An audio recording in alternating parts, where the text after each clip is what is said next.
Yap Nap. Hi everyone, Bitcoin from the Big Chubowski here. CG just released 2 challenge tiers for the Forest Moon Assault Battles event. We're finally getting some additions to these long outdated events, which is really great to see. I'll walk you through what I think you'll need to beat this event so that you can do it too or know what you need to aim for.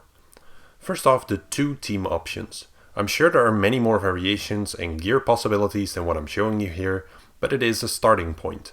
Make sure to check out Reddit as people will post weaker and weaker teams with better strategies as they discover them. The first option is Grievous Lead. If you're at the stage where you have a reasonable shot at this event, then chances are you have a few relic levels on him as well, but he should be able to do this even at gear 12. His leadership Zeta is very handy here, but for all other game modes his unique Zeta is more important, so I definitely wouldn't get the lead first just for this event. If you struggle to beat the event, keep Grievous very healthy with mods but not too fast, so that B1 doesn't lose too many stacks from Grievous taking turns. The second and most important team member is Magna Guard. Keeping him alive is key for this event. If you run Grievous lead, then chances are you may need some relic levels on Magna Guard, as he needs to have at least 113k health and protection on him at that moment in wave 4 of this assault battle, to be able to survive a direct hit from Debo. Now if you can accomplish having that much health and protection active on him at a lower gear level, then that will work too. You should mod Magna Guard for health sets and a lot of protection primaries, and it's simply a lot easier to reach that threshold if you have some relic levels on him. The third team member is B1. His Zeta is mandatory for this event, or you really won't have enough stacks to be able to keep healing everyone, and you want him as fast as possible so that he can keep healing Magna Guard. Perhaps you can get away with him being a lower gear level, but you'll want him relicked eventually to unlock General Skywalker anyways, so it's definitely not a wasted investment. B1 should have the same mods as he always does, make him as fast as possible with offense primaries and possibly offense sets as well if you have a very fast one. Now the fourth team member is B2. His Zeta is highly recommended as it will allow you to take a lot more turns. The B2 that I used in my attempt was Relic 4, but he never really took any direct hits, so I'm sure you can get away with him being just gear 12. Now he might die in the final wave if he's not too strong, but that shouldn't stop you from winning. As for B2, you can mod him for a mix of potency and protection primaries to keep him alive. You'll have to do some trial and error if you're struggling there a little bit. Now the final team member that I used is Thrawn. You can turn meter swap to B1 to allow you to keep healing Magna Guard and keep B1 stacks up at the same time. And Thrawn can also fracture a few damage dealers throughout the waves, especially Tebow in wave 4 who does so much damage. Just make Thrawn fast and give him protection primaries if you struggle to keep him alive. Now another option is Droidica, modded for a lot of offense and preferably with a Zeta for a lot of extra damage. I personally didn't use him, but it's entirely possible to put him in as well. It just means that you have to play the fight a little differently, especially in phase 4 there against the Tebow.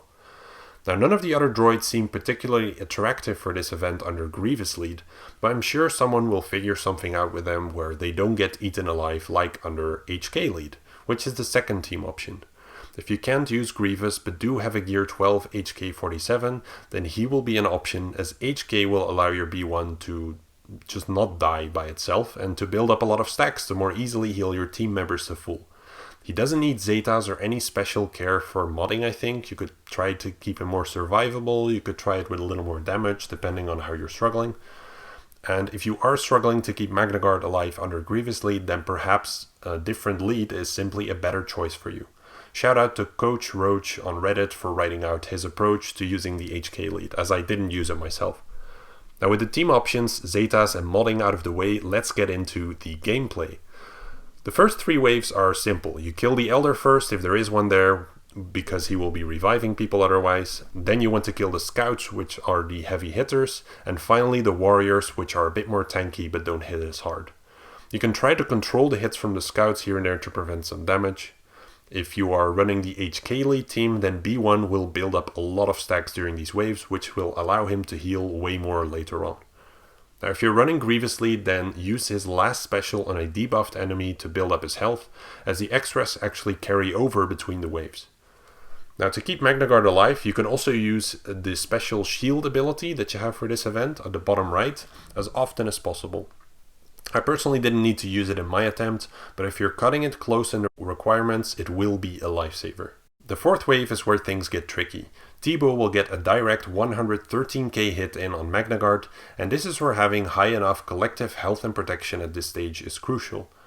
After this hit, you should be able to fracture T-Bow if you brought Thrawn, then you kill the Elders, and then finally T-Bow. In my attempt, I had to go back and forth a few times as they kept being revived, but in general I was fine. Now, if you didn't bring Thrawn and you're using HK lead, then B1 should be able to heal Magnaguard back to full after each T-Bow hit. You can also try to stun T-Bow with Magnaguard as well, but you may need a little potency to land that one, as he was resisting quite a lot of stuff. Now, the next waves are more of the same. Do whatever you can to keep Magnaguard healthy. Even if you lose him in phase 4 if you're using HK lead, I've seen reports of people still winning after that, so don't give up just yet. Now, since my Grievous is pretty fast, my B1 lost a lot of stacks over the course of the fight. Normally seen when you reach wave 8, you should have more stacks left than I did if you had the proper modding. If not, then depending on your gear and modding, it shouldn't be a problem even if you end up losing your B1. Now, you have to kill Elder first in the final wave, or he will revive anyone that you killed before him upon his death, like he does in one of the earlier easy versions of this event. Then after Elder is dead, you go for Wicked and Logray as they are the next biggest threats, and finally you finish up. Now, I hope this guide helped you out. A thumbs up would be very much appreciated. Good luck with beating the event, and if any other team composition or strategy worked for you, I'd love to hear it in the comments below so that you can help out some others.